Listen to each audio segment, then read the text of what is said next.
I didn't mean to do that.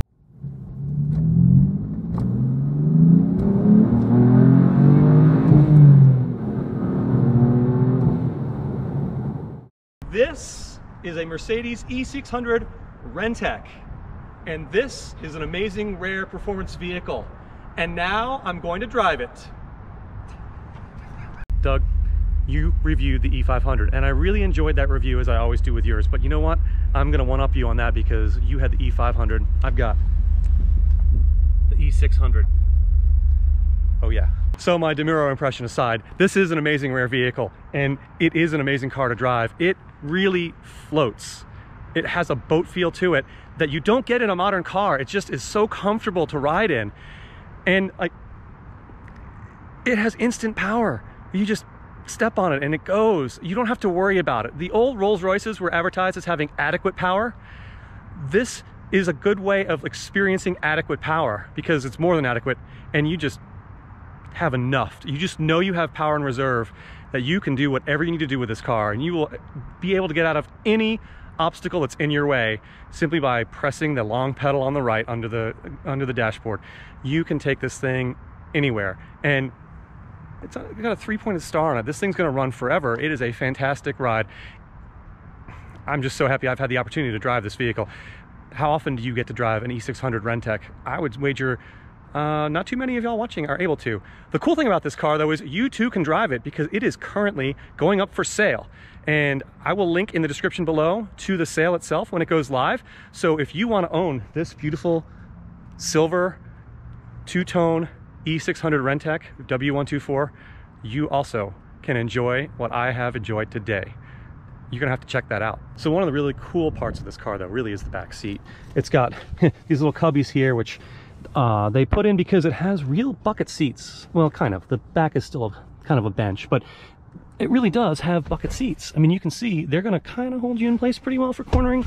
Although, you know, this car is more a luxury GT cruiser than a canyon carver. It just, the suspension is not quite the way that you would expect it to be in a modern like M series car, because it's not supposed to be that. This is a comfortable long distance high speed cruiser that you would drive from England to the south of France in a Top Gear episode and arrive refreshed and in perfect comfort and be going way faster than the gendarmerie would want you to go. Plus, you know, you've got the rear headrest that just pop down at the touch of a button, which I would do all day, except that you got to get out of the car to put them back up, and it just gets, you know, tiring after a while. Let's take a look under the hood. I always like these. Pull out, and you can usually lift with the same one. Okay. So yes, it looks like a Mercedes V8, but it's bored out to 6 whole liters. I'm not even sure they released numbers on the horsepower for this motor. Certainly not with the tune. But this was like a $25,000 upgrade on top of the standard E500, which is already an expensive limited production car. I mean, you've got the awesome, like, I just remember that from my dad's, like the metal shielding there to keep the heat out of the electronics and the braking system, and, you know, things like that to remind you that that's not a battery. And yeah, the fans sound like they're off of a school bus, and I have to yell.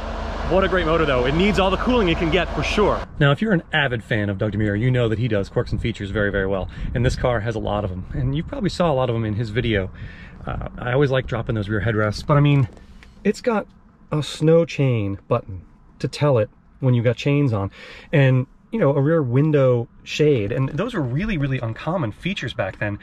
And I mean, I didn't have a car with a rear shade until, I think it was 2001. This is years older than that. It's just fantastic the way this car is outfitted with this beautiful interior. I mean, it's even got an opening armrest here, which was very unusual for the day too. Not just have like the leather covered armrest. You've got 2 rear seats only. That means you can only take 3 friends with you when you're bombing down the Autobahn at 120 miles an hour.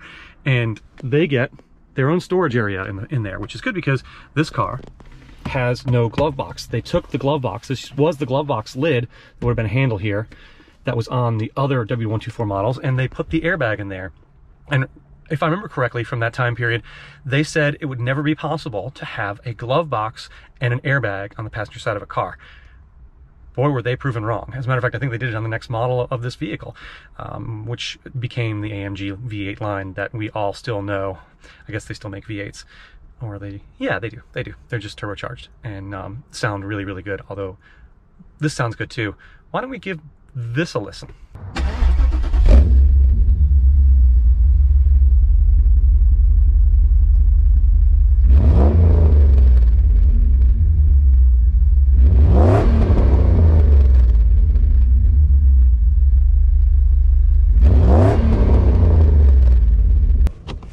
Yep, there's the first aid kit. So about to take the E600 here onto an on-ramp and experience it firsthand. It has a great exhaust note, it really does. And it moves, unlike any W124 I've ever driven before. Brakes are from the 90s. But keep in mind, this thing had like $25,000 worth of upgrades over a stock E500. So, and here's a really fun bumpy part. Got it. I keep hitting the cruise control stalk for the turn signal instead because it's right there. And it gets up and goes with this 4-speed automatic pretty well. I was telling Troy earlier that it reminds me of my my old E39, kind of like plods along and then like lifts up its skirts and takes off. You gotta remember to give the click downshift on the gas. That's true. Yeah, you got the button to like. Yep. This is weird. Whoop-de-woo here. Not too bad. There we go. Downshift. Get a fun jank? No. Keep going all the way down. All right. Clear. Oh yeah, it sounds so good. I just love having the gun sight on the hood too. Makes driving so much more fun. I think with the tune it holds revs a little bit. You can hear it in the back. Oh, just coming off the gas and hearing that rumble from the back. That big 6-liter V8 with the tune. Such a great sounding car, it really is. And so my dad had a 300E when I was in high school, and so that's what I learned to drive on. So this is really bringing me back, except it didn't sound like this, it didn't go like this. Although that car moved for its age. The really skinny tires, and I'm just watching that speedo like go. Now obviously we are in Mexico City, which is why I'm able to maintain speeds like this. So I don't recommend doing that at home, kids.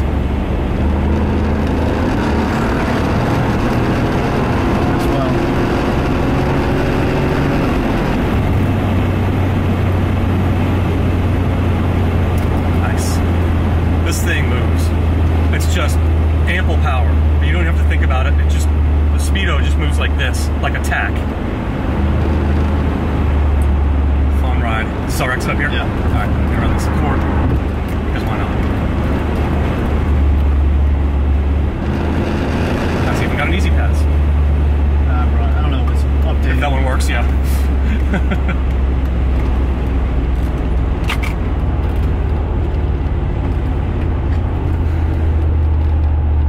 Slow through it. Sometimes old cars' windshields don't like easy pass for some reason. But the M4 had that problem too the first couple times. I had to change the mounting area of it. Right. This is a good little straight because you can take it all the way. Oh, right down to the entrance. Carburetor. Slowing down.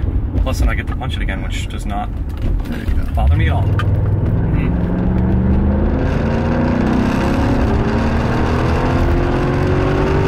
That is power. Wow. Yeah. Is there another one? Oh, that's the old one. Yeah. There.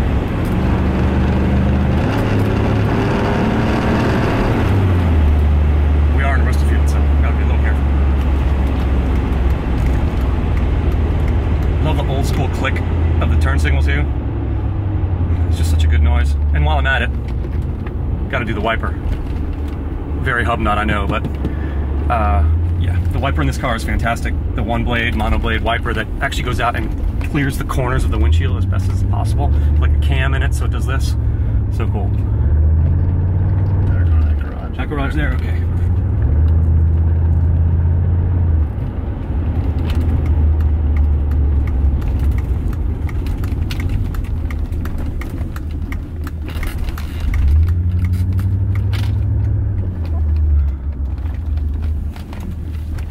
In the parking garage. Oh, it's gonna sound good. Hold on, let's put the windows down so we can get some audio. How do you go up? That way. It's right there. Huh? Yeah. Oh. Oh. I didn't mean to do that, but oh well.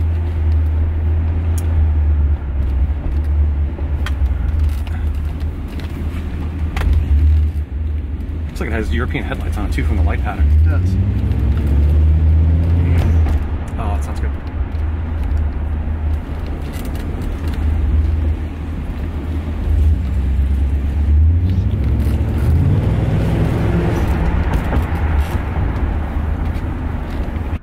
Well, yeah, I want to thank you very much for watching the E600.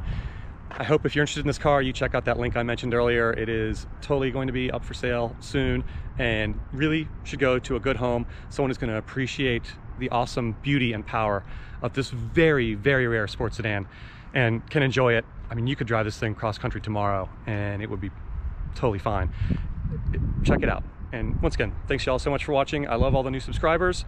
Keep hitting that subscribe button and liking, sharing, commenting. I always respond to my comments, even if they're interesting. So once again, thanks y'all for watching.